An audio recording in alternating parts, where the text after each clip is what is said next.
Hola, hola, buenas tardes chicos, ¿cómo están? ¿Me escuchan bien? Hola, sí, Ok, bueno, entonces vamos a ver. El día de hoy vamos a revisar la serie, ¿verdad? La serie del tema 2, la parte uno, ¿verdad? Entonces, vamos a ver. Ejercicios, voy a abrir la serie, la parte uno. Y esta es la serie, ¿no? Bueno, ok, pues ya se están uniendo, ya son 3:10. Yo creo que si pudieron resolver su serie.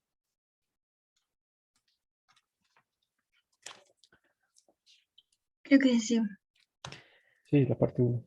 Bueno, vamos a revisarla ya para que la puedan entregar.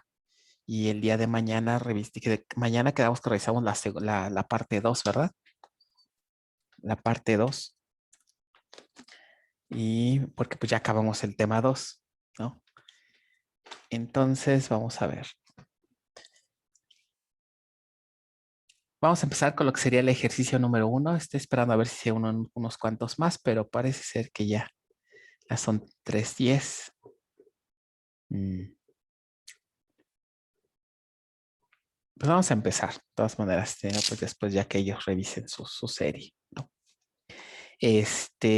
Entonces, el ejercicio número 1 dice que nos hablan de una tabla, ¿no? Que es profesor, y nos dan aquí algunos criterios para fragmentar, ¿ok? Y entonces, aquí nos ponen proponer un esquema, no es cierto. Ese es desde el inciso A, ¿no? Una primera propuesta de fragmentación es considerar únicamente los tipos de profesor, etcétera, y nos piden generar aquí un primer diseño de fragmentación. Entonces, este primer inciso dice aquí vale 4 puntos, ¿no? Vayan poniéndose sus puntajes para que al final pongan aquí arriba, pues el total de puntos, ¿no? Aquí en esta parte de aquí. Bueno, vamos a ver entonces el inciso A. ¿Quién me dice cómo les quedó su esquema de fragmentación para el inciso A? Primero sería ver qué tipo de fragmentación aplicaría aquí de todos los que hemos visto. Una fragmentación vertical. Vertical, Horizontal, ¿no? más bien Primaria. es horizontal, ¿no? Horizontal, ¿y de qué tipo? Primaria, o derivada. Primaria. Primaria, muy bien. ¿Cuántos fragmentos, tendrían que formarse de acuerdo a estos requerimientos? 4. 4 fragmentos, muy bien, 4. El primer fragmento sería una selección en donde ¿quién sería aquí el predicado? El tipo. El tipo, ¿verdad? El tipo, y debe ser, ¿qué? ¿Qué valores? Cada uno con un valor Igual. distinto del tipo, ¿verdad? Sí, Ajá. El primero sería con tipo igual a, Y. tipo igual a i. El segundo con tipo igual a d. El tercero con tipo igual a y el cuarto. El cuarto está interesante, ¿no? es null. Ajá, aquí algo interesante, muy bien. Tenemos algo así, profesor 4 es igual a una selección, pero aquí el predicado, ¿cuál sería? Que el tipo es ¿qué? Null. Pero ¿cómo comparo nulos? ¿Recuerdan en SQL? Tengo que poner tipo ¿qué? Con is. Is null, ¿ok? Is null. Y esto aplicado a profesor, ¿no? Pues más o menos quedaría así. Es una selección. Voy a ponerla aquí más o menos así, ¿ok? Donde el tipo es igual a null. No se vale poner así, ¿verdad? Igual a null. Recuerden que la comparación de valores nulos no se hace así. Tenemos que utilizar is null o la otra sería is not null. Ok, is not null. Usados ahí con ese predicado. Bueno, creo que no es necesario que les escriba los demás fragmentos, ¿verdad? Si ustedes creen necesario que algo escriba, me dicen. Si no, pues estamos revisando nada más las respuestas. Bien, entonces ese inciso vale 4 puntos.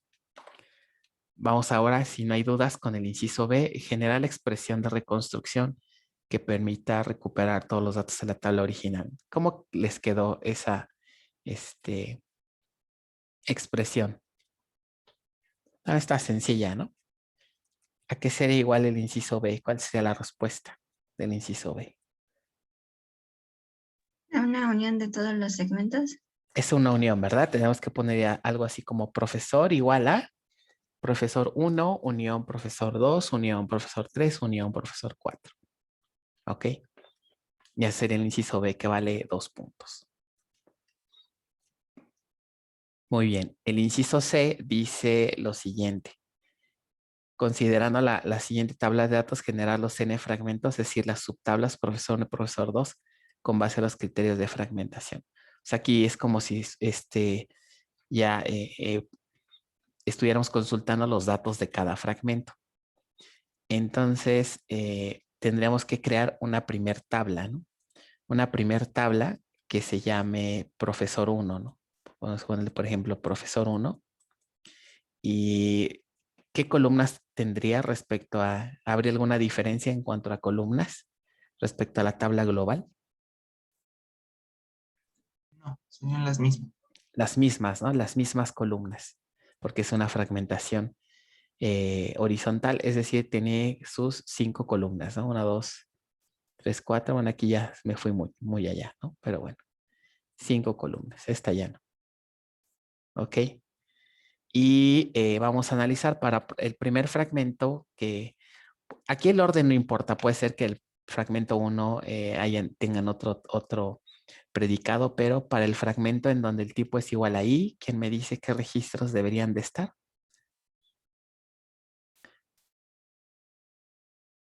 Sería el de Juan.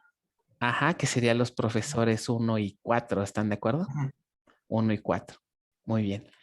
Para el fragmento donde el tipo es igual a d, sería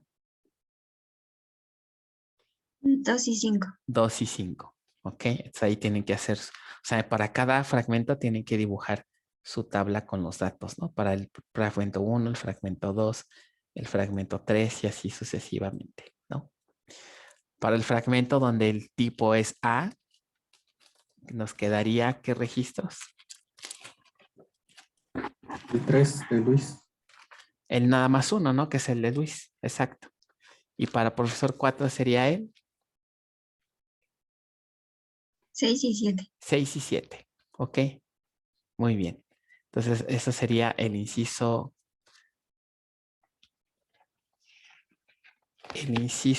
C. ¿Ok? Y bueno, ahí es una parte, esa es una parte de este ejercicio. Luego viene el inciso D que dice que luego las reglas cambiaron, ¿no? Y hasta la estructura de la tabla cambió. Y entonces ahora nos piden proponer un nuevo esquema, ¿no? Aquí como está en la serie, ahora ya cambió, ya no tenemos nada más una columna, ¿no? De tipo.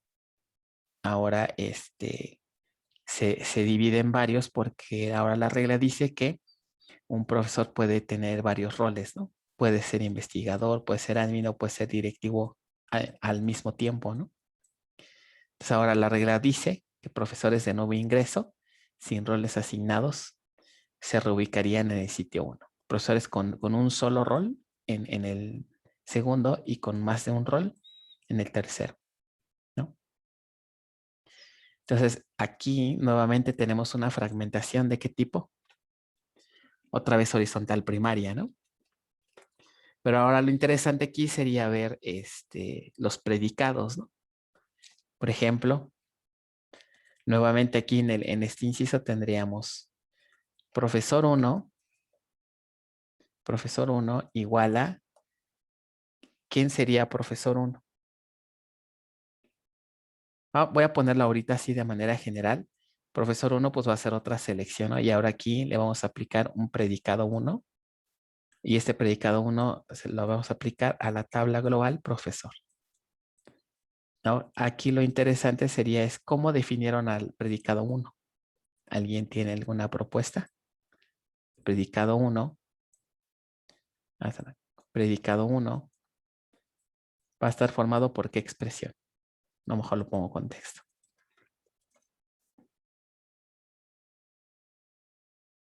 Yo le puse que es investigador es igual a 0. Es investigador es igual a 0. Ok. Ajá.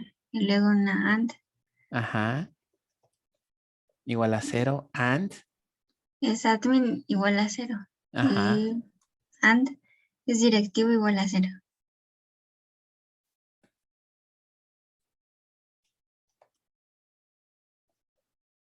Ok. Esa es una forma de hacerlo. ¿Vale? ¿Alguien lo hizo de alguna forma diferente? Ok.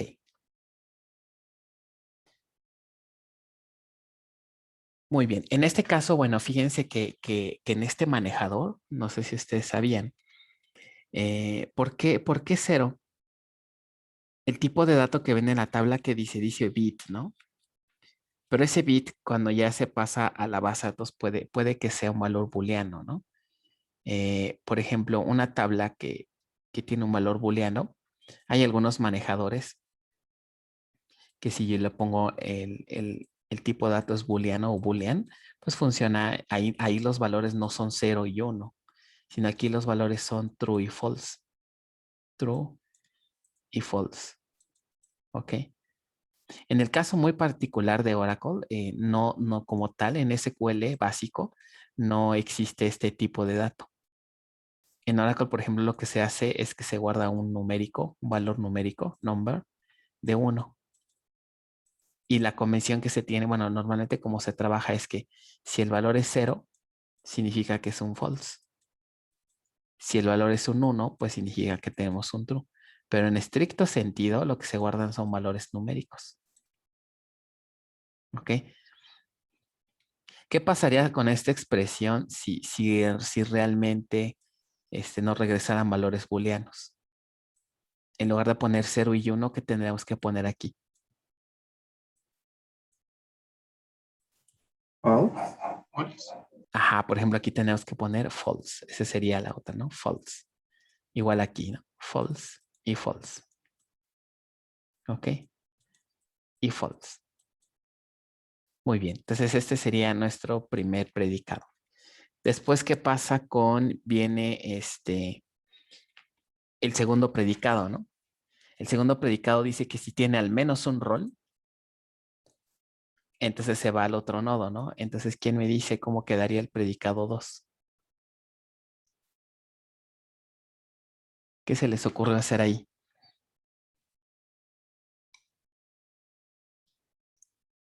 Ahí yo lo intenté hacer con decode, pero no sé si está bien. ¿Con qué, perdón? Con decode, ¿Y quién les dio ese tip? ¿O cómo supieron que con Decode pudiera ser? porque ahí estaba en la serie. Ahí Decía, decía, ¿verdad? ajá.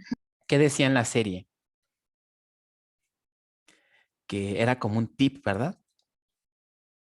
Dice, ¿dónde está? Aquí, ¿no? Recomendación. Emplear la función decode de Oracle. Ok, si quieres dime la expresión y la validamos, ¿vale? Ujú. Bueno, es Entonces, que no sé si se podían poner como decodes anidados. anidados, o sea que invocaste a decode dentro de un decode. Sí, porque es que no supe bien cómo Mm. hacerlo. Ok, bueno, miren, les explico cómo funciona decode. Decode es una función que se le parece mucho a un switch. Vamos a poner aquí, función decode. ¿Cómo trabaja función decode? Ponemos la función y me sirve para comparar el primer parámetro, por ejemplo, se compara con el segundo. Entonces, digamos, parámetro 1, parámetro 2 se comparan. ¿Ok? Si son iguales, me regresa el parámetro 3. Digamos, voy a ponerle así entre paréntesis, voy a ponerle iguales, ¿no? Si son iguales, me regresaría el parámetro 3. Voy a poner así, parámetro 3, iguales. ¿Ok?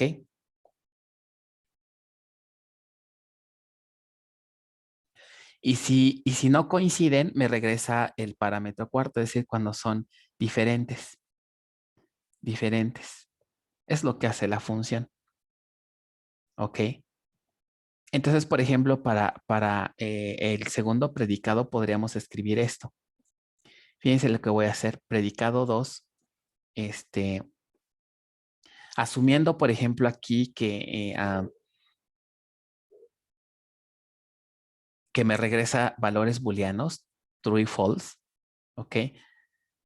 Vamos a poner el caso. Vamos a suponer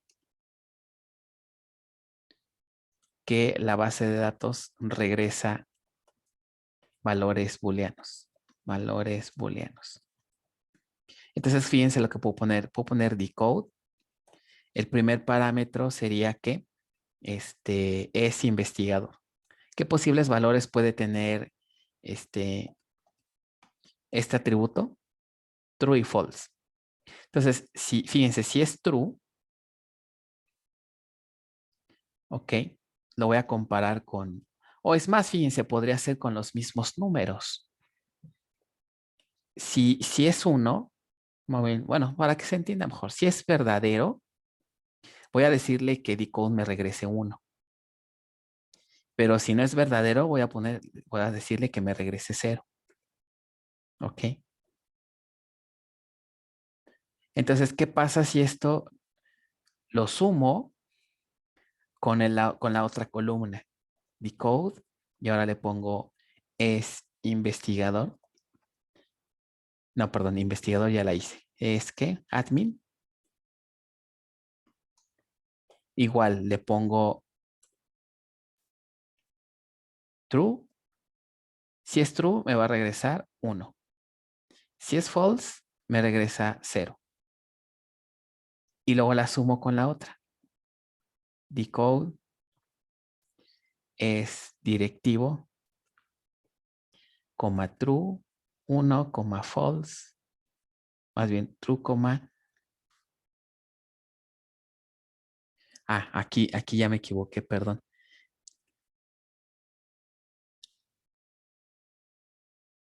Aquí me faltó un parámetro, ya les dije mal. Bueno, lo voy a poner así, pero aquí me equivoqué. Porque decode va a comparar ese investigador con true. Si son iguales, me regresa 1. Pero después lo voy a comparar con false. Si es false, entonces me regresa 0. Entonces aquí me faltó el false. False me regresa 0. Entonces aquí sería, si es true, me regresa 1. Si es false, me va a regresar 0. O sea, decode tiene un número de atributos de parámetros variable. Si es 3, 1, si es false, es 0. O sea, es como si fuera una especie de switch, ¿no? En donde decimos lo que está en la cláusula switch es investigador y estos serían nuestros casos, ¿no? Case 1, si es true, regresa 1. Case, el segundo case, si es false, me regresa 0. ¿Ok? Así funciona decode. Aquí, aquí me faltó un parámetro, les dije mal hace ratito. Entonces, básicamente funciona así. La columna y el caso, si se cumple este case, este caso si es true, me regresa 1. Si se cumple false, me regresa 0. ¿Ok? Entonces, ¿se entiende por qué los estoy sumando? Para que dé un número y lo podamos comparar, ¿no? Ajá. Entonces, el primer predicado podría ser el predicado 2, podríamos poner decode más, y entonces, al final, ¿qué le tendría que poner?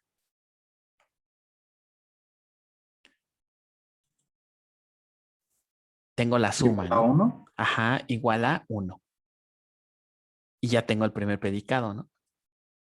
Bueno, el segundo más bien. Para el tercero dice que, ¿cuál es la condición del tercero? Mayor a 1. Mayor a 1. Entonces simplemente, ¿qué podría poner aquí? En lugar de 1, mayor a 1, ¿no? Y ya.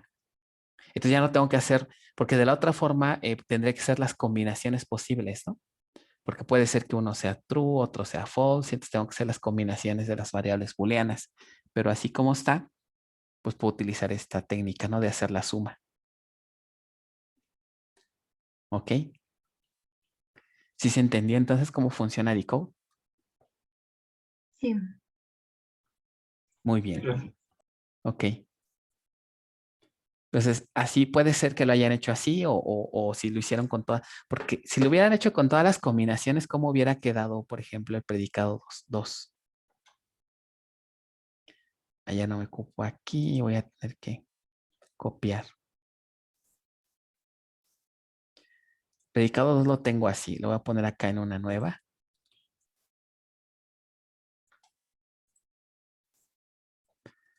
¿Alguien lo hizo diferente?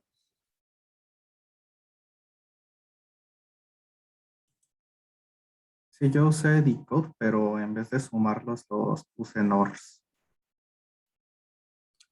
Pusiste Puse ORs. primero, sí, había puesto primero decode y quedó comparada con 1, el investigador, el 0, el admin y el 0, el directivo, y de ahí ponía un NOR.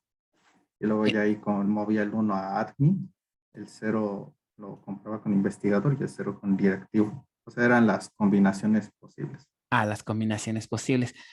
Ajá, pero entonces en ese caso igual y no era necesario utilizar decode porque podríamos escribir así, ¿no? Predicado 2 podría ser es investigador. Lo voy a poner ahorita así cortito. Igual a 1. Y luego tenemos que poner and. Los otros tienen que ser 0, ¿no? Una Sí, combinación. Es admin igual a 0. And es, ¿cuál otra? Directivo igual a 0. Pero todo esto, ¿qué tenemos que hacer con todo esto?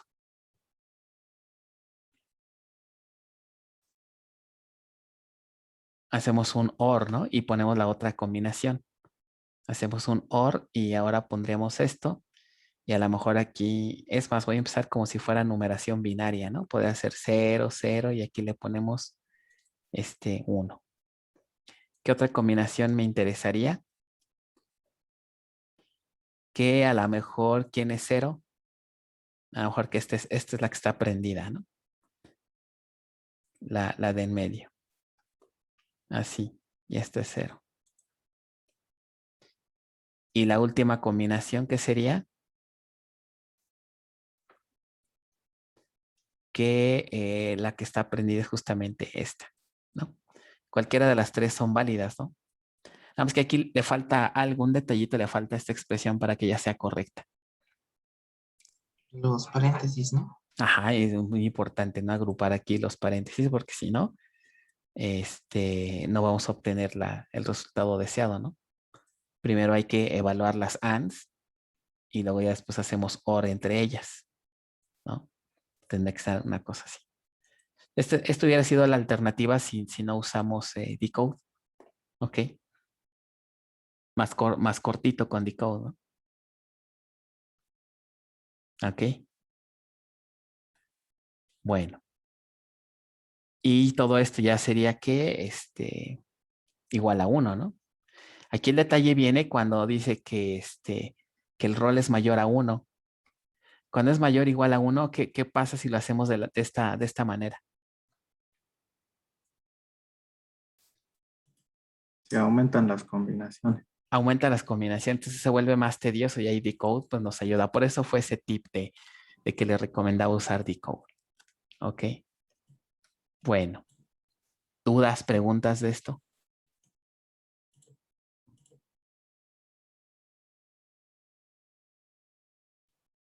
Bueno, entonces el inciso D vale 10 puntos. ¿Ok? Pongan ahí sus puntajes. Pasamos al ejercicio 2, si no hay duda. El ejercicio 2 dice, déjenme pongo acá la serie. En el ejercicio 2 ahora tenemos esta tabla y nos ponen aquí otra vez algunos criterios para fragmentar. ¿Ok? Son varios criterios, ¿no? Entonces, ¿qué se recomienda cuando tenemos así varios criterios? Antes de empezar a hacer nuestras expresiones, nos conviene hacer un diagramita. Vamos a hacerlo aquí. ¿Quién me dice cuál sería el primer nivel de fragmentación? Si hiciéramos un arbolito, aquí estaría auto. ¿Y cuál es el primer nivel de fragmentación? Por su fecha de construcción. Ajá, por la fecha, ¿verdad? El primero lo voy a poner aquí por la fecha. ¿Cuántos fragmentos debo de crear?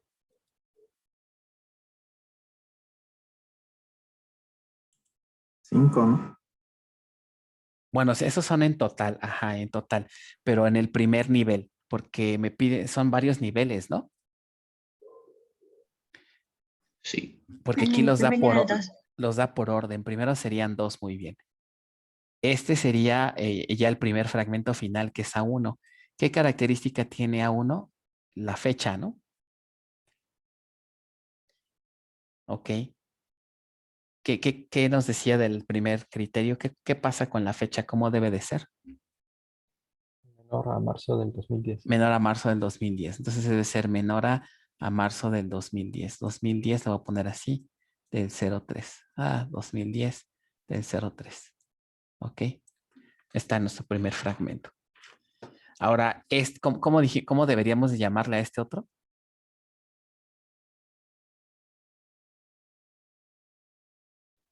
Ah, S2 prima. sí.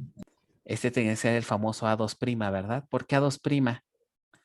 Porque el siguiente criterio de fragmentación ya no aplica a este fragmento, ¿no? Aplica nada más al segundo.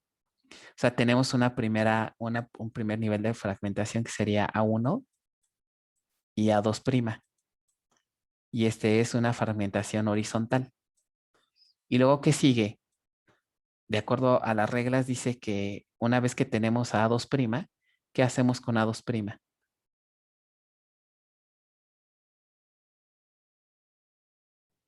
Lo fragmentamos en 3. La dividimos en 3. Déjenlo, lo hago en otra pantalla porque me va a quedar muy amontonado aquí. Entonces, acá. Voy de nuevo.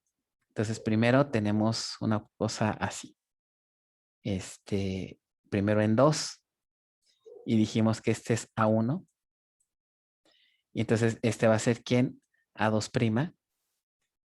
Y A2' lo vamos a dividir, ¿me repiten en cuántas partes? En 3. En 3, ¿verdad? Entonces está A con A1, A2'. Ok.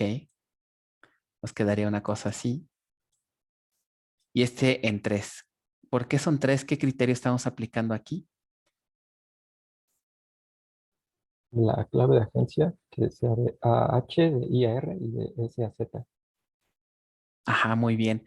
Aquí pues la clave, ¿no? Que aquí son 3 rangos. Me parece que va de AA hasta ¿cuál? Más bien de la A a H, la H, ¿no? De la A a la H. Y el otro era ¿de dónde a dónde? De la I a la a, R. a la R. Y este último, ¿qué pasaba con este último? O sea, aquí Se tenemos, convierte en 2. se convierte en 2, ¿verdad? Entonces, en realidad este va a ser A2, este va a ser A3. ¿Y cómo le bautizamos a este último? A2, A3. ¿Y quién sería el tercero? A4 prima. A4'. ¿Ok? Y a su vez A4' en un tercer nivel se va a dividir en ¿cuánto?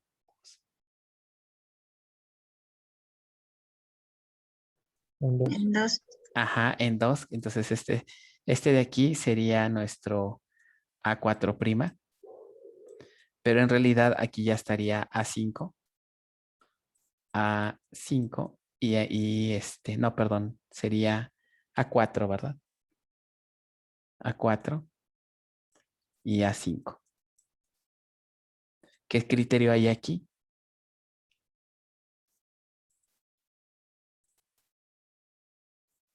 a 5. ¿Ok? ¿Cuál es el criterio para fragmentar aquí a estos últimos dos? El lugar de fabricación. El lugar de construcción, ¿no? Exacto, el lugar de construcción. Ahora, una pregunta interesante. ¿Importa el orden de fragmentación en este ejercicio? ¿O da igual si fragmentamos primero por el lugar de construcción, después por la clave de la agencia y hasta el último por la fecha de construcción? ¿Dará lo mismo? No.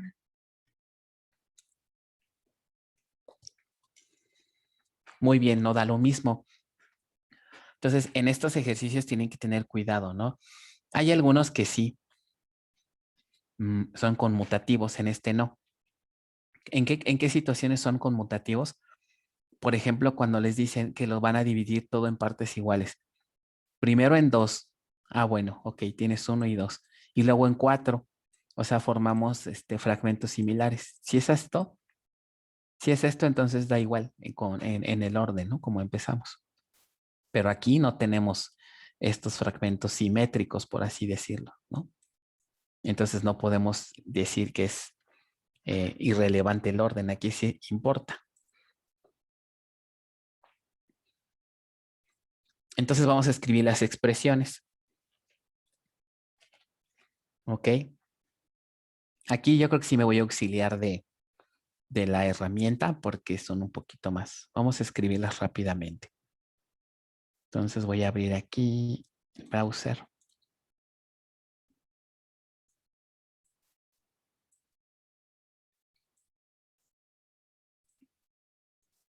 Ok, y aquí vamos a abrir este.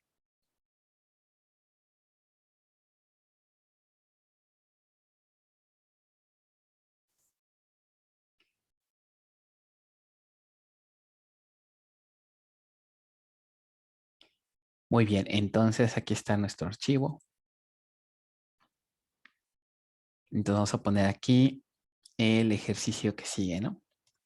Que sería déjenme les hago un zoom, ¿verdad? Que está muy pequeñita la letra. Serie 1, tema 2. ¿Qué ejercicio es este? Ejercicio el 2, ¿verdad?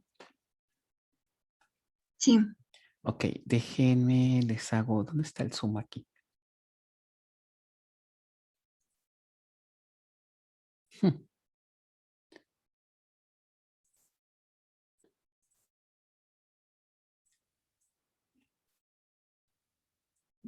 Este es para buscar, ¿no? Menú Está en la parte inferior derecha. inferior derecha. Sí. Ah, ¿o será porque no está maximizada el browser? A ver, déjenlo hago más chica la pantalla. Ah, sí, mira, está hasta acá. Muchas gracias. ¿Así está bien? ¿O está muy grande? Se ve Está bien, ¿no? bien. Ok. Entonces sería el primer fragmento, ¿cómo me quedaría? ¿Cómo hago una expresión que me dice que la fecha de construcción debe ser menor a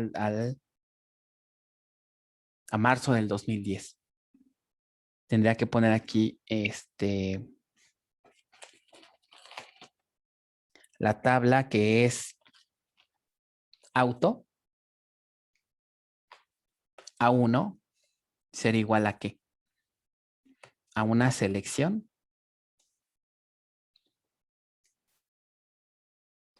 sigma. ¿Y cuál sería el predicado?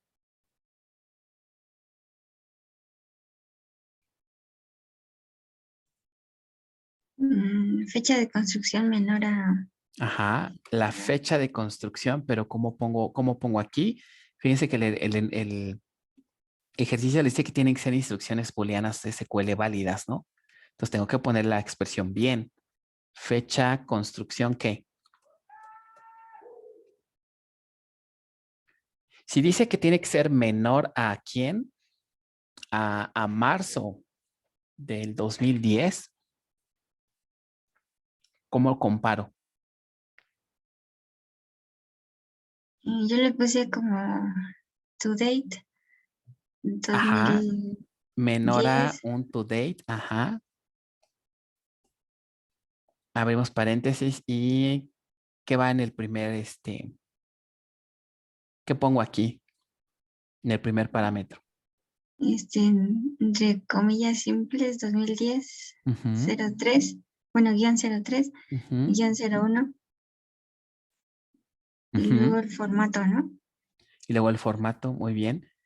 Dice que debe ser menor a esta fecha, ¿verdad? Ujú. Y el formato sería año, mes y día. ¿Ok? Y todo este predicado lo aplicamos ¿a quién? A auto. Ajá. Para todos es claro este predicado. Acuérdense que sí, en exámenes y demás sí se tiene que validar que estas expresiones sean realmente corran bien en SQL. ¿Alguien lo hizo distinto?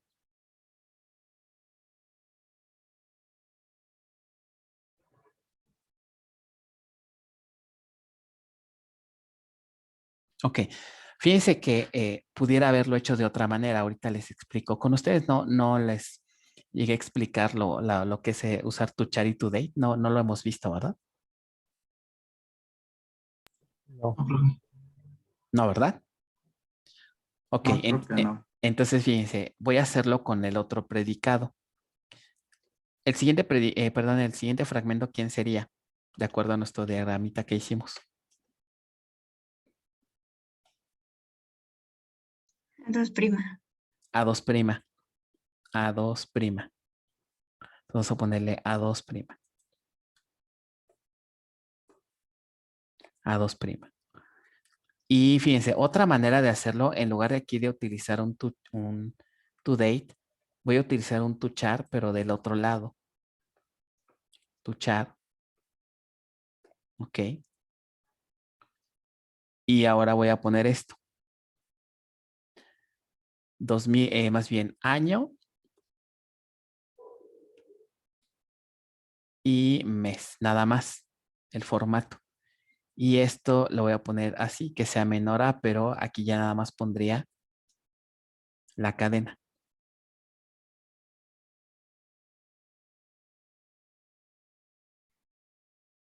Ajá. Esto aplicado a. Bueno, para este ejercicio sería lo contrario, ¿no? Debe ser que mayor o igual, ¿están de acuerdo? Para este fragmento. ¿Qué es lo que está haciendo esta expresión? La fecha de construcción la va a transformar a una cadena, por eso estoy utilizando to char. Y esa cadena la va a comparar contra quién?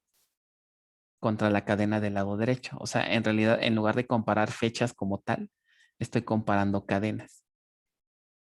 ¿Ok? Aquí está mal. Aquí debe ser nada más En lugar de 0,1, nada más debería de ser hasta el 0,3, ¿no? Nada más se va a comparar el año y el mes. Aquí me faltó una Y. ¿Vale? Aquí la pregunta que quería hacerles es ¿cuál creen que sea más eficiente? Ambas llegamos al mismo resultado, ¿no? Pero aquí la pregunta es ¿quién creen que sea la más eficiente? ¿La primera o la segunda? La segunda. ¿La segunda es más eficiente? ¿Alguien opina distinto? La primera es más eficiente, exacto, la primera. ¿Por qué razón? ¿Alguien lo visualiza?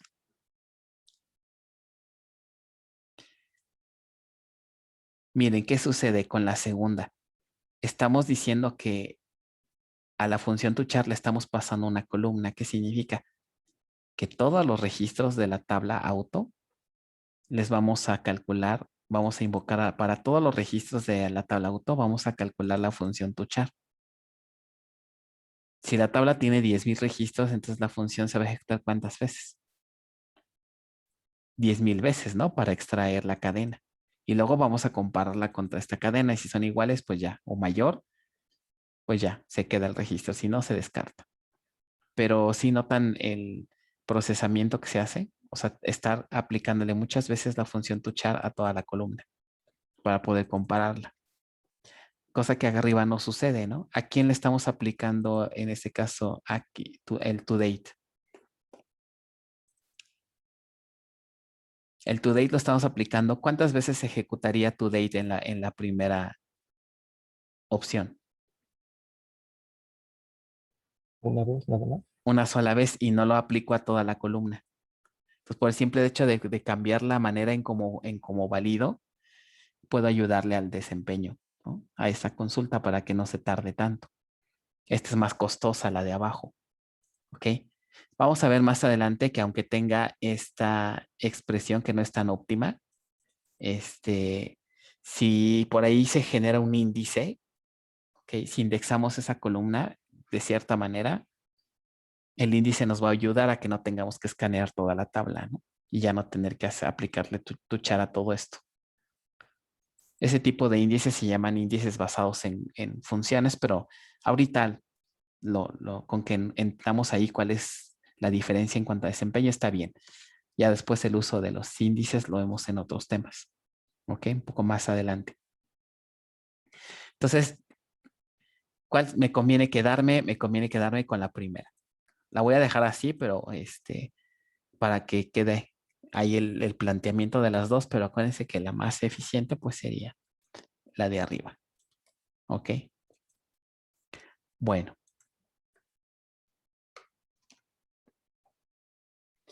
Ahora, ¿cómo quedaría el siguiente fragmento? ¿Quién debería ser el siguiente fragmento? De acuerdo a nuestro diagrama. Ah, espérenme, esta ventana no es de ustedes. Esto fue de la clase de la mañana y ya Dejen cierro esto. Esto no es de ustedes. Ah, pero creo que ya cerré. Acá está la de ustedes. Ok. De acuerdo a nuestro diagrama, ¿quién seguiría? Ya tenemos a 1, a 2'. Ahora, ¿quién sigue? A2. A 2. ¿Cómo les quedó a 2?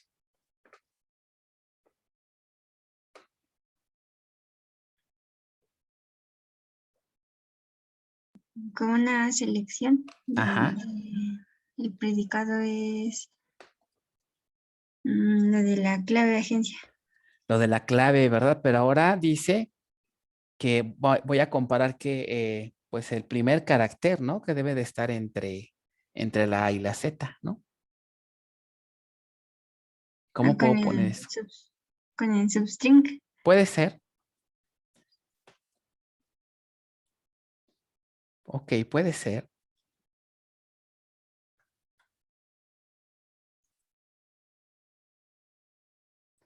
Substr. El primer parámetro sería ¿quién? Clave de agencia. Ah, perdón. La clave de la agencia, ¿verdad? Es cierto. Clave agencia. Y luego 1 y 1 después otro 1. y otro 1. ¿Y eso debe ser qué? Between A y H.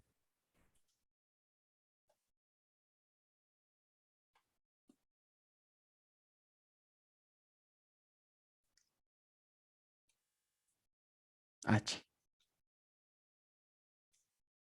Ok.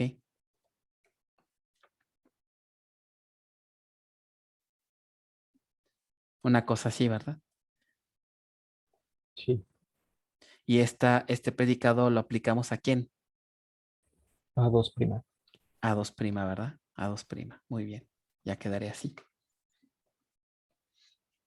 Ahora, ¿no creen que tenemos la misma situación de arriba con la segunda opción? Si la tabla es muy grande, vamos a tener que aplicarle la función substr a toda la tabla. ¿Creen que haya una forma más eficiente de hacer esto?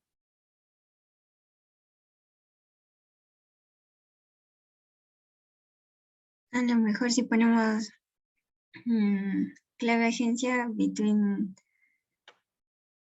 A, 3As y H, 2As, algo así, no sé.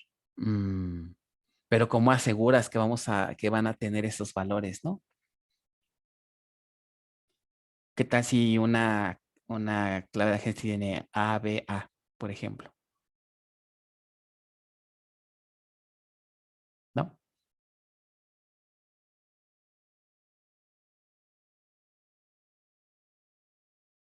¿Otra opción? ¿No? ¿Se les ocurre? Fíjense. Voy a hacerlo con el siguiente fragmento, aprovechando. El siguiente fragmento que es A3, ¿qué es lo único que cambiaría? En lugar de que va de la A a la H, va de la I a ¿cuál? A la R. A la R. Entonces, fíjense, ¿qué les parece si pongo esto? Quito la función que es la que me está haciendo aquí el problemita. Entonces tendría que poner clave agencia. ¿Y qué tal si pongo la clave de la agencia en lugar de utilizar Bitwin, voy a utilizar like? Y se supone que debe de empezar ¿con qué letra? Con la I. Con la I, ¿no? Y después de la I, ¿qué tendría que poner?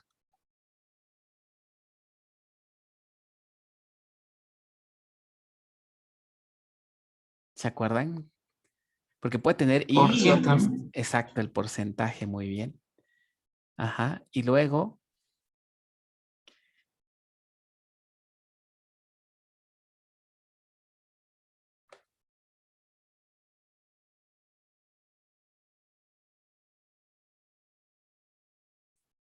Una OR. pero es un rango, ¿verdad?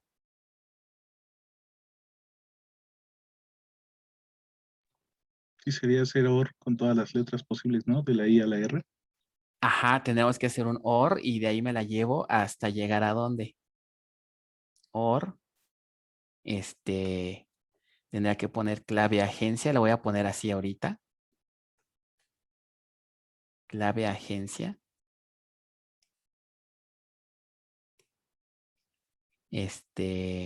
Like, y el último like, ¿qué sería?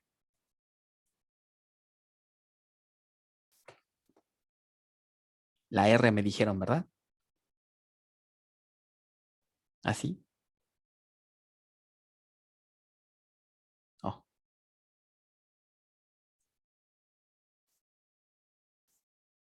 Y quito esta partecita de aquí. ¿Así? ¿Será mejor o no?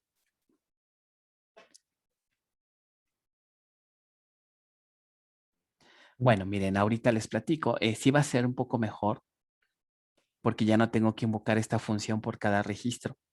Pero aquí, por ejemplo, nos ayudaría mucho que la columna esté indexada para que sea un buen desempeño. Acá, aunque la columna esté indexada, puede que haya problemitas si no utilizamos un índice basado en funciones que le llaman. ¿Ok? Nada más que aquí la desventaja que tiene esta, pues es que tenemos que escribir un montón de predicados, ¿no? Porque desde la I hasta la R, pues son muchos. Entonces se ve un código medio raro, ¿no? Medio extraño.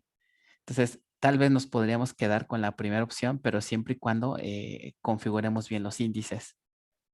¿Ok? Si hay un índice adecuado, esta instrucción se vuelve eficiente. ¿Ok? Entonces, son, digamos, las opciones que tendríamos. Entonces, a este nivel ya de que estamos en distribuidas, ya que estamos en esta materia, hay que tratar de pensar en siempre formular predicados o sentencias SQL lo más eficiente posible. Ya no nos conformamos con que funcione y ya, ¿no? No de la forma óptima, pero funciona. Entonces hay que tratar de no quedarnos hasta ahí, sino ir un poco más allá y tratar de proponer un SQL más óptimo. ¿Ok? ¿Cómo sabemos que es más óptimo? Necesitamos por ahí revisar temas de procesamiento de consultas, optimización de consultas. Y curiosamente, ¿qué creen? Esos temas en estricto sentido son de bases centralizadas, ¿no? Porque pues es el procesamiento normal.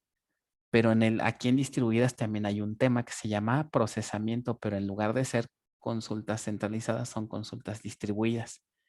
Entonces, esos temas de optimización y procesamiento de sentencias SQL distribuidas, pues les van a ayudar a ustedes no nada más para la materia, sino para, a nivel general, aprender conceptos básicos de optimización. Y que lo pueden aplicar a bases centralizadas, ¿no? Tanto distribuidas como centralizadas. Entonces, siempre tengan en mente eso, ¿no? Ya no se conformen con escribir SQL como sea, pero que trabaje, sino de ahora escribir SQL lo más óptimo posible. ¿Vale? Bueno, así quedaría a 2 y a 3. A 4 sería algo muy similar, ¿no? Creo que no tengo que poner. No es cierto, de hecho a 4, de acuerdo a nuestro diagrama, todavía sigue siendo a 4 o tengo que utilizar una intermedia. Yo tengo que usar A4'. Se tiene que usar a 4'. Ok. Entonces, ¿cómo me quedaría a 4'? A 4' sería igual a ¿quién?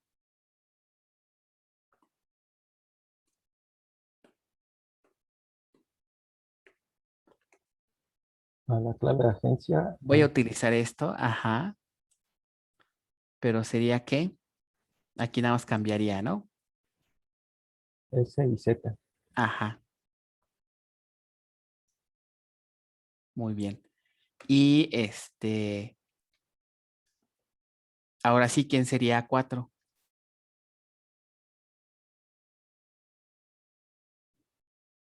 Otra selección, pero ahora ¿qué predicado? Lugar de construcción igual a PL-A. Lugar, construcción. ¿Igual a qué? Ujú. PL. -A. Bueno, voy a poner yo ahorita así porque si no. ¿Y esto aplicado a quién? A 4'. Ajá, muy bien. A 4'. A 4'. Ya cerramos.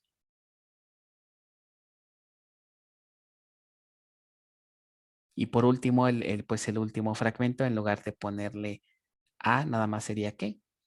B. Y ya están nuestros 5 fragmentos.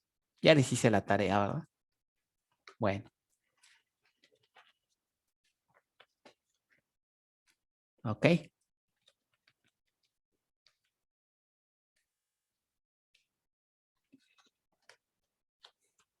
Eso fue el inciso A, que vale 10 puntos, es decir, cada expresión serían 2 puntos, ¿no? Para que le sumen 10. Pónganselo ahí bien o mal, dependiendo si se equivocaron o no.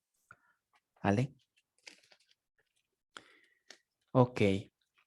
Después viene el inciso B. El inciso B dice la expresión de reconstrucción. Esa está sencillita, ¿no? ¿Cómo sería la expresión de reconstrucción en términos de álgebra? Fíjense que a pesar de que tenemos el orden es importante, ¿no? El orden es importante por la manera en cómo están los requerimientos. ¿Ok? Pero, ¿qué pasa con la reconstrucción? Nada más es la unión de todos. Puras uniones, ¿verdad? A1, unión A2, unión A3, unión A4 y unión A5, ya está ahí. ¿Ok? Ese sería el inciso B, que también 10 puntos nada más por eso. No, pues estuvo muy desbalanceado, ¿verdad? Pero bueno, está bien, 10 puntos.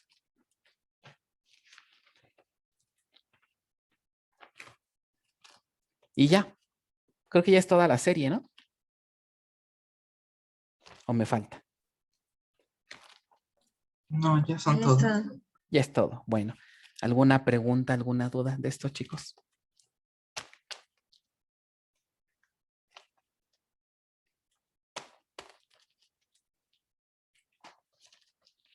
Bueno, entonces, el día de mañana revisamos la segunda parte, que esa ya está un poquito más complicada porque es fragmentación horizontal derivada. ¿Ok? Son las 4. Vamos a revisar brevemente lo que sería unos 10 minutos más de lo que sería el tema 3 y con eso le dejamos por el día de hoy. ¿Vale? ¿Ok? Entonces voy a abrir el tema 3. Vamos a empezar ya con tema nuevo. Ya hicimos el quiz del primer tema. Creo que todavía no, ¿verdad? ¿O sí? ¿Con ustedes? No, todavía no. No, ¿verdad? No nos dio No. tiempo. Entonces lo hacemos mañana, que estén los demás. Acuérdense, échenle una repasada al tema 1. Hacemos el quiz mañana. Bueno, voy a abrir el tema 3 entonces, que es vamos a empezar a revisar lo que es el procesamiento de consultas distribuidas. Y era justo lo que les comentaba. A veces cuando llevamos nuestros cursos de bases, por ejemplo, ¿ustedes saben realmente cómo se procesa una consulta? ¿Qué hace internamente la base de datos cuando procesa un SQL? Nosotros le enviamos un SQL y pues ya mágicamente vemos que nos muestra todos nuestros datos, ¿no? En tablitas y en columnas. Pero ¿qué tanto hace el manejador para procesarlo? Este es un tema que a veces no lo consideramos mucho, pero déjenme decirles que como developers, ¿no? Como administradores, es bien importante que conozcamos estos detalles y los algoritmos que se utilizan. Justamente tengo un exalumno que ya está laborando. Él está trabajando con SQL Server y anda un poco estresado el muchacho. Me contacta y me dice, oiga, profe, ayúdeme que tengo aquí un problema, ¿no? Y él está ya laborando. Resulta que tienen una aplicación que genera reportes y sus usuarios les están reclamando, bueno, están quejándose que la generación de reportes está muy lento, que el sistema se tarda muchísimo tiempo en generar los reportes. Entonces le están solicitando que corrija eso para que los reportes se hagan en menor tiempo. Entonces, una primer propuesta que él me dice que pensaba decirles era, pues pónganle más recursos a su servidor. ¿Ustedes creen que eso sería buena opción? Póngale más memoria, póngale más RAM, póngale más disco, otro procesador. ¿Qué harían ustedes si tuvieran encima ese problema? Supongan que ya están laborando y tienen ese problema.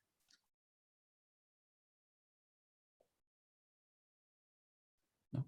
Pues como ahorita vimos, que ver qué consultas se están como aplicando de más y cuáles Ajá. podríamos reemplazar para que solo se hagan una vez. Hay muchas causas del por qué se está tardando, ¿no? Pero supongamos que el problema puede ser efectivamente que cuando se lanza una sentencia SQL, detectamos que a lo mejor, oye, mira, esta sentencia la estoy lanzando y se está tardando media hora en procesarse. Media hora en procesarse puede ser un tiempo muy, muy largo, muy grande. ¿Por qué se está tardando tanto una consulta? ¿No? Primero entender por qué se está tardando y segundo, ¿habrá manera de reducir esos tiempos? ¿Ok? Y las soluciones pueden ser múltiples. Puede ser una mala configuración de los parámetros, ni siquiera es de SQL, puede que la sentencia esté bien escrita.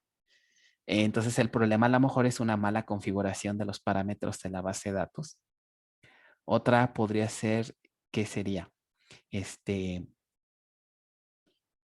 Que a lo mejor la parte física está fallando, es decir, no tenemos un buen esquema de indexado y eso está provocando escaneos completos a las tablas. Esa también no es tanto que sea de SQL, pero es un problema a nivel físico, ¿no? Y otra, que efectivamente la consulta esté mal hecha, ¿no? Que el SQL que se escribió está provocando un gaste, un uso innecesario de recursos. Que en ese caso, reescribiendo la sentencia o optimizando la sentencia puede ayudar. El detalle es que cómo llegamos a ese nivel, ¿no? Cómo detectar y cómo corregir. Entonces, nótese que pues este exalumno ni siquiera es DBA, ni no es no se dedica al área de bases, él está enfocado más al área de ingeniería de software, pero pues el área de ingeniería de software, pues obviamente depende también mucho, ¿no? Del área de bases. Entonces es importante esos temas, ¿no?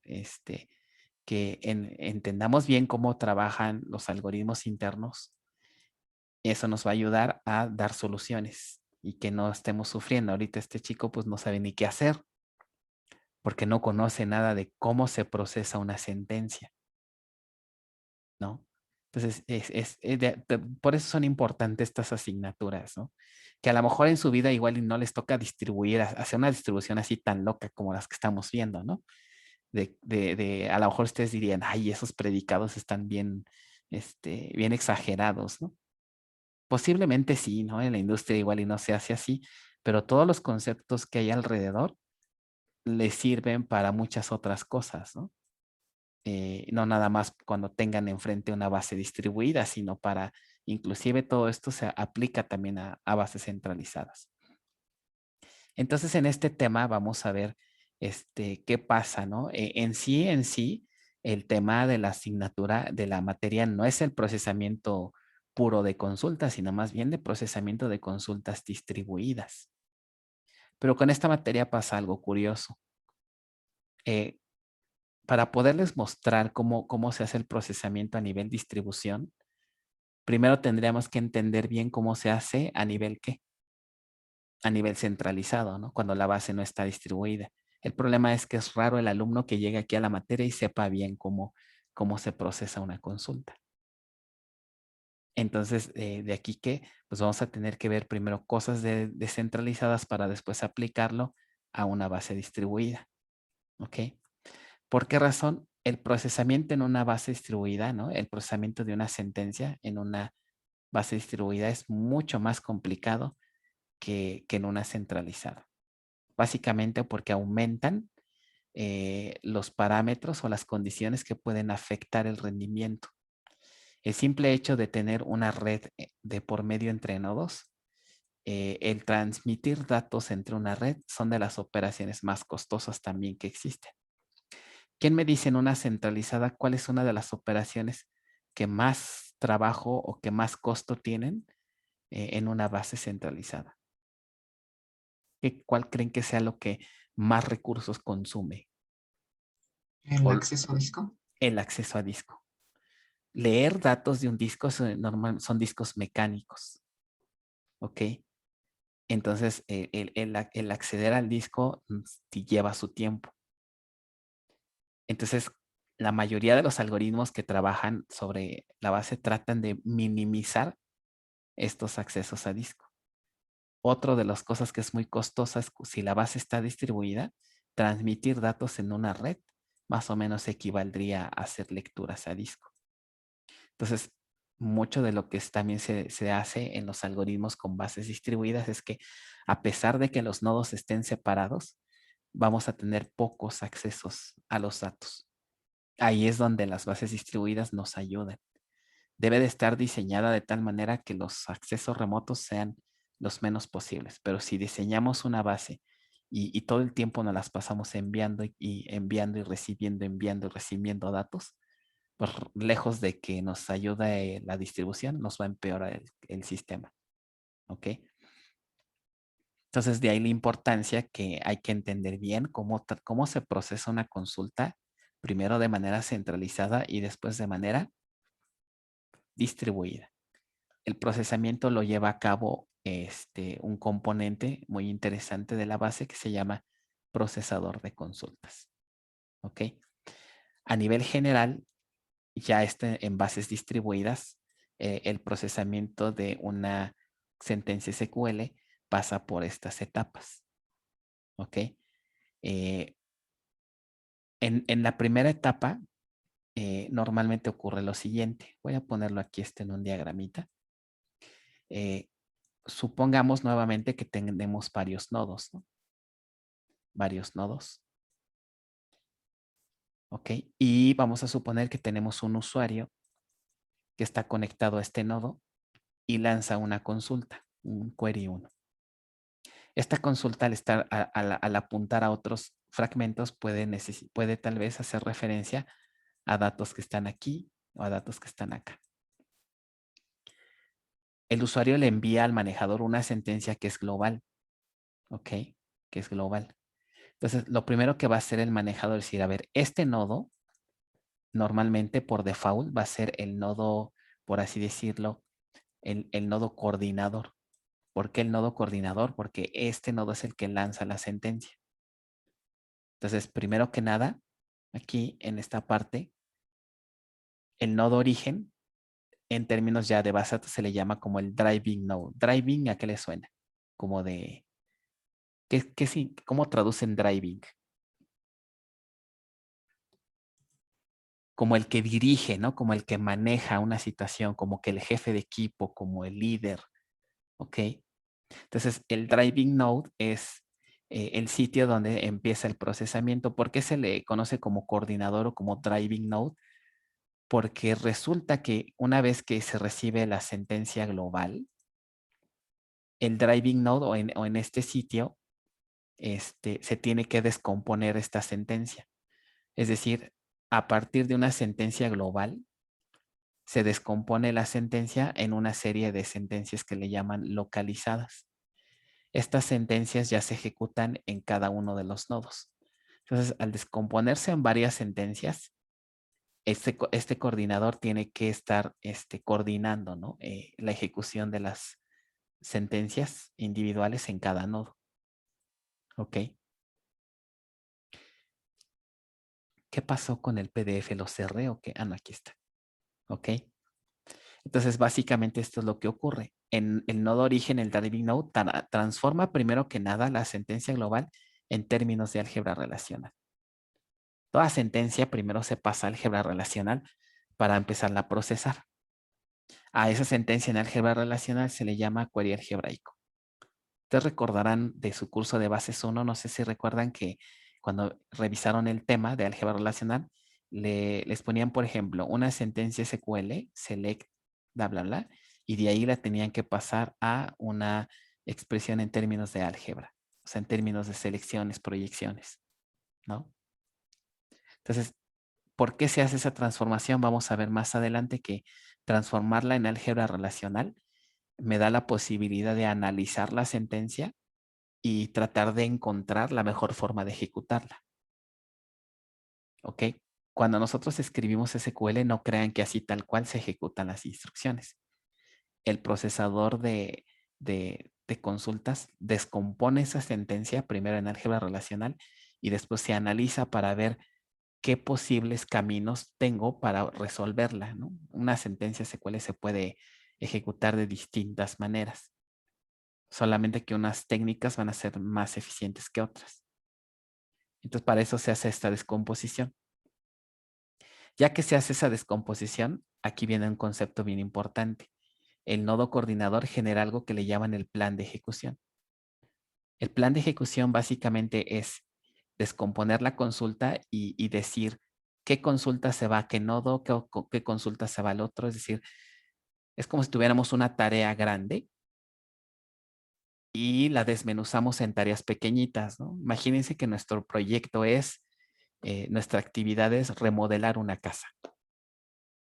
La actividad remodelar una casa suena como que a algo muy genérico, ¿no?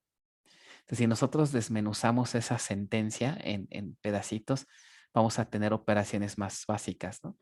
Remodelar una casa, bueno, entonces un trabajador se va a encargar de pintar, otro se va a encargar de, no sé,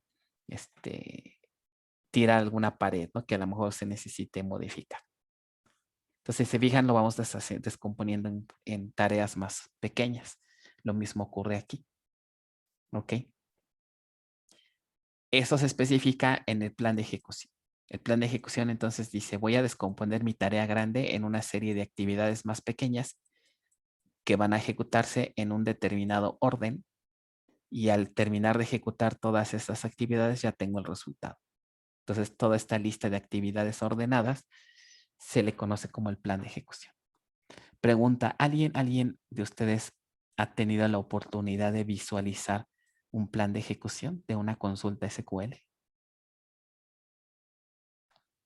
en algún lado, no sé, en algún trabajo, en algún proyecto? ¿O sabían que existe eso del plan de ejecución?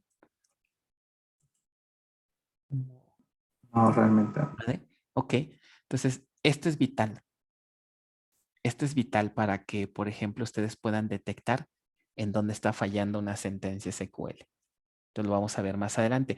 Propiamente no es de la asignatura ver planes de ejecución, pero el problema es que si no sabemos leer planes de ejecuciones, imagínense si yo les pongo un plan de ejecución de una consulta distribuida, pues nos vamos a hacer unas bolas bien, bien tremendas, ¿no? Entonces de aquí que pues ni modo, vamos a tener que revisar cosas de bases centralizadas y después aplicarla a las bases distribuidas. Bueno, entonces este plan de ejecución que se genera, entre otras cosas, incluye la descomposición de la sentencia en, a su vez, sentencias SQL, pero esas sentencias ya se ejecutan en cada nodo, ¿no? Es decir, aquí el procesador va a decir, para poder ejecutar esta sentencia, necesito primero ejecutar una sentencia que me traiga datos del nodo 1. Otra sentencia 2 que me traiga datos del nodo 2. Me llegan los datos y entonces ya las procesamos. ¿Ok? La analogía podría ser, es como si este fuera el jefe de la obra y le dijera a un trabajador, a ver, trabajador, te vas a, no sé, a tal tienda a comprar el material para hacer tal cosa. Y le ordena a otro worker, ¿no? Te vas a tal lado a comprar no sé, comprar cierto material también. Llegan los resultados y ya se procesan aquí. ¿Ok? Entonces, cuando la sentencia se descompone en un conjunto de sentencias locales, se le conoce como query algebraico fragmentado. Es decir, la sentencia ya se pasó a álgebra relacional, después ya se dividió dependiendo los nodos que se tengan y ya el coordinador entonces va a enviar la sentencia a cada nodo. ¿Ok?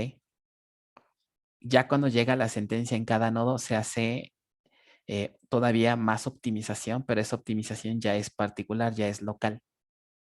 ¿Ok? O sea, todavía a cada nodo recibe una sentencia que ya fue preprocesada, por así decirlo, por digamos aquí, por este nodo. Este nodo ya la preprocesó, la envía, pero todavía aquí este nodo todavía tiene chance de todavía optimizarla más. Si puede, la va a optimizar todavía más.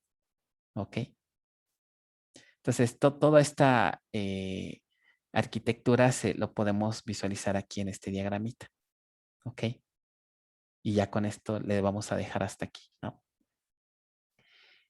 El usuario lanza la sentencia con transparencia de distribución. Fíjense aquí. ¿Se acuerdan qué significaba la transparencia de distribución? Y está implementado la transparencia de fragmentación, todas las de localización y las de mapeo, ¿no? Ajá. O sea, eso significa que el SQL que envía el cliente es un SQL que es como si estuviera la base que, como si estuviera centralizada, ¿no? O sea, nunca va a mandar así sentencia en términos de fragmentos ni nada, como si esto estuviera centralizado. La sentencia la recibe el procesador de consultas. Uno de sus subcomponentes es el optimizador. Esa sentencia, como les decía, se va a desmenuzar, se va a transformar en este caso en 3 sentencias. Supongamos que desde ese procesamiento sale Q1, Q2 y Q3, para que más o menos se den una idea. ¿Se acuerdan del ejercicio de update que hicimos que nos pedían hacer el update de los adeudos de los clientes? Pero como esa base está distribuida, ese update lo tuvimos que dividir, ¿no? Hicimos el update en el nodo 1 y el update en el nodo 2. Entonces, el trabajo en una base así es, en una base distribuida. Parte del trabajo lo va a hacer cada nodo. Entonces, ya una vez que hemos separado el trabajo, nótese que de manera paralela, este nodo va a enviar las 3 sentencias a ejecutarse. Entonces, cuando hace eso, se le conoce a la sentencia como sentencia en términos de fragmentos. Esta es la famosa consulta fragmentada. ¿Ok? O consulta localizada, más bien, porque está en términos de fragmentos. Y lo mismo para los otros 2 nodos. esta sentencia llega al nodo donde están los datos realmente de este nodo y aquí se ejecuta. Aquí se vuelve a aplicar otra optimización. Ven, aquí hay otro optimizador también, al igual que este. ¿Ok? De hecho, la diferencia entre este nodo y este otro nodo es ninguna. Aquí nada más está más grande, ¿no? Pero todos los nodos son idénticos. Tienen un procesador de consultas, tienen un optimizador y son exactamente los mismos componentes. Entonces, ¿qué significa? Que cualquiera de estos nodos puede actuar como driving node, ¿no? Como el nodo donde inicia la consulta. Entonces, digamos, el procesador ya envió todas sus sentencias, regresa los resultados en el paso 5. O sea, paso 1, llega la sentencia. Paso 2, el optimizador la descompone, ¿no? Y genera el plan de ejecución. En el paso 3 se envían esas sentencias para que sean procesadas en los nodos correspondientes, en paralelo inclusive. Paso 4, el procesador en cada nodo toma la sentencia que le llega, la optimiza, trata de optimizarla más todavía, ¿no? Obtiene los datos, ¿no? Hace el procesamiento con todas esas optimizaciones locales, regresa los resultados y el coordinador recibe 3 resultados, ¿no? R1, R2 y R3. Y al final del proceso, pues meramente, a lo mejor hace la unión de los registros que se obtuvieron y ya, ¿no? Entonces, básicamente es como funciona una base distribuida. Entonces, fíjense, hay bastantes ventajas, ¿no? El paralelismo, el trabajar con conjuntos de datos menores es bueno, pero ojo, siempre y cuando tengamos buen diseño de sentencias, buen diseño de la base de datos para tratar de minimizar justamente estos accesos a red. ¿Ok? Bueno, vamos a dejarle hasta aquí y ya después el día de mañana empezamos a ver las etapas, ¿no? Fíjense, todo este diagramita es el diagrama que vamos a estar revisando a lo largo de buena parte del semestre. Ok, ahorita vamos a empezar por esta primera etapa y vamos a ir avanzando así con las demás etapas. Ok. Bien. ¿Dudas, comentarios? Todo claro. Ok, entonces nos vemos mañana. Mañana me parece que no voy a tener junta. Pasaron mi junta que tengo normalmente los jueves al viernes. Entonces mañana vemos, ¿no? Si nos quedamos un ratito más o si le cortamos como siempre. Ok, por si también tienen dudas de su serie, las podemos ver. Echen una repasadita entonces al tema 1. Mañana vemos la serie y hacemos el quiz. ¿Vale? Sí, Buenas, profesor. Gracias. cuídense, buenas tardes. Gracias, hasta luego. Bye. Bye.